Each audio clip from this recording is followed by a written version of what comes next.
What's the problem with modern movies today?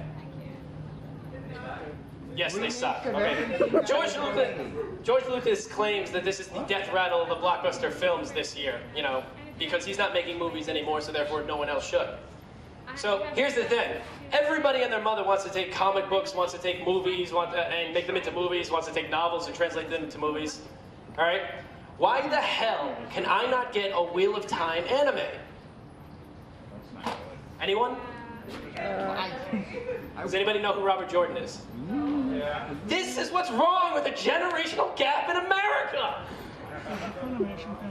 Do you realize if Lord of the Rings never existed, Wheel of Time would be the movie that you're all watching right now? I thought it was supposed to be here. That's what it says in the pocket. Nobody reads books anymore? Literature? Nietzsche? Anything? Do you realize the fundamental themes that are based in your anime were explored 100 years before any of you were born?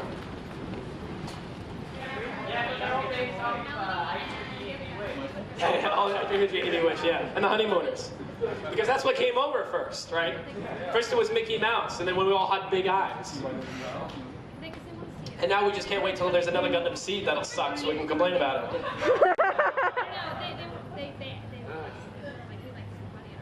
So he's going to show up. Yeah. So he's going to show up at the... Is it Okay, What was that? sorry. That was my voice cracking. I just went through puberty last week. Best week of my life. The rabbit is showing up at the... Okay, what's the general age in this room? Who's the oldest here? My rabbit is our... Anybody over 30? Okay, we got a couple people over 30. Anyone under 30? Yeah, that was a joke. Anyone below 18? Interesting. Scary. It's just interesting to see how the demographic has changed over the last couple of years. Sadly enough, I'm 26, and I am hoping to die the rock star death at 27. Jimi Hendrix, Kurt Cobain. I'll be in that painting, mark my words. Yeah. And it's really interesting because I'm now considered old guard. Quite recently, somebody told me that from Otakon. They're like, you know, welcome to it. You are now, you know, an elder anime con runner. And that guy scares the crap out of me. Because I don't remember being 17 and going to anime conventions, you know? It wasn't until I actually got to college and then that was the thing to do, you know? For everyone else who didn't fit in drinking and whatnot. So Anthony, should yes. I expect an automatic promotion to old guard as soon as I'm done? Yeah, well you're now old guard now. You were old guard beforehand. All right, who wants to know about the history of AniZona? Let's get into this while we're here. I do. All right, you realize prior to this, Arizona had no anime convention, right? There were rumors about it for years. I'm sure you all heard. You know, somebody was going to put an anime convention in Arizona. You know, great friggin' idea. All right. What happened was, in order to get that done in a year's time, right? What did you have? What was the formula involved? You had very experimental, next-level programming. But at the end of the day, it was still a business, you know, a non-profit business at that. And most of us had no idea how to run a business. So what we did was, one day I met Dave. And I'll tell this story even though it's embarrassing, all right? I moved out to Arizona. I hated Arizona. I hated you all, all right? All right, good. Someone else hates Arizona, all right? The problem was, when I first got here, I was up in Newtown, Scottsdale. And the only person I knew was my cousin, who then introduced me to all of his Newtown, Scottsdale friends, who had a very interesting concept of respect. You know, I didn't respect them. I was too sarcastic, which was funny because I'm from Jersey, all right? Me and Kevin Smith are the only people on the planet that can pull out our home street from the opening of The Sopranos. And they want to tell me I don't understand the concept of respect. So I hated it here, right? I got thrown out of so many parties. It was ridiculous. Physically, mind you. And I peed on somebody's car and got arrested once. Long story. So then I moved down to Tempe, and I moved in with my cousin who finally got out of his parents' basements and finally kissed a girl. Woohoo. And we moved in with a mutual friend of ours, Natalie, who had moved out from Illinois. So everything was hunky-dory. But I still hated it out here because I was going to school, I was a little bit older, and everyone in my classes was like 18, and I was like 24 at the time, which made dating very difficult. Needless to say, I didn't do anything. And I called up my parents one day and I said, hey, I need to talk to you about coming home. My parents live in Massachusetts, PS. Could you buy me a ticket? So they bought me a round trip ticket, which was very good that they did that. And here I am, 48 hours from flying way back to Massachusetts and never coming back to Arizona. And I'm on that AZ Live Journal thing, right? That everybody, all the anime fans go to. They're all talking about Planet Neo. Everybody's heard of Planet Neo, right?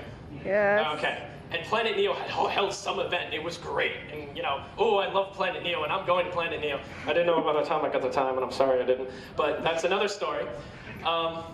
So I decided I'm going to go out that night. I'm going to meet somebody separate from my cousin, and I'm just going to be a social person for once, right?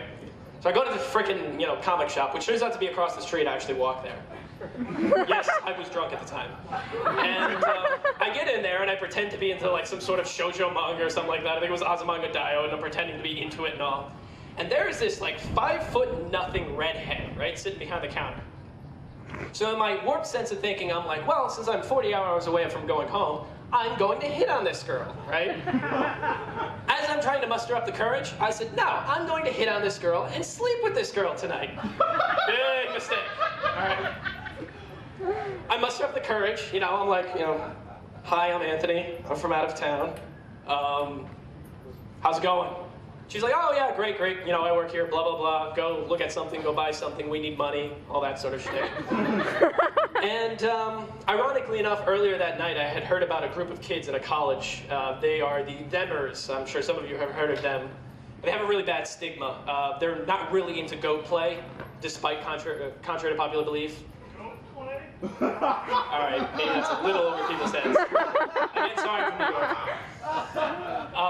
So I said, I had heard a rumor that them had once tried to start an anime convention. And she jumps up on these tables and she starts freaking out. She's like, oh my God, that's false. We've never tried to do that. I don't know where you heard this rumor from. Who are you? What are you doing here? Why are you trying to destroy my life? Now, I wasn't trying to destroy her life. I was just trying to sleep with her. She didn't know that. There's a difference? There's a difference. Oh, because I have stories about women. Anyway, continuing on. And I said, well, honestly, I'm from Boston, and I had helped work on Anime Boston in their inaugural year.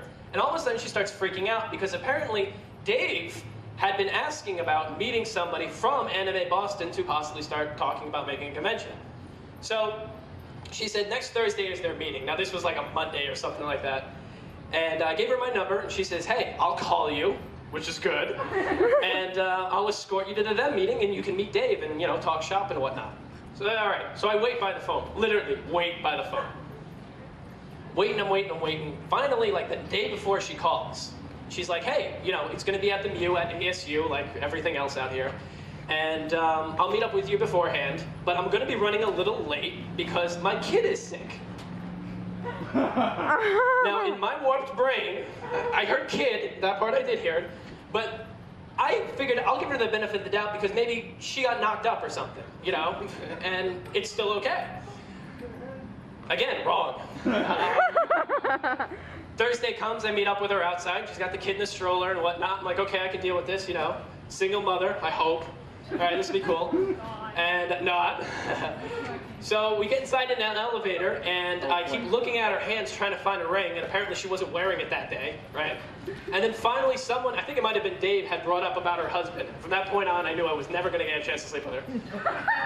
But I got a consolation prize instead, because we met, and we hit it off, and thus the idea of AniZona was born. And you should tell people who it was. Who it was? That you were hitting on. Oh, it was the vendor liaison, Elfling, and her husband is head of security. He's a big man. Boy, they're a really odd couple. I babysat for one of them like many months later after we all became friends and whatnot. She has more weapons in her house than anyone I've ever seen. You could ninja fight for like 3 hours and never run out of new weapons. It's ridiculous. And she's raising kids in this house. I mean, we're social services. There's like guns lying on the floor. I'm like, Trevor, don't play with that. But to Trevor's credit, I can't wait till he grows up because I'll be able to say, I changed your diapers, man. When he turns into a badass and inherits the convention, that'll be great. I saw it, and I wasn't impressed. Poor Trevor, I hope he doesn't hear that.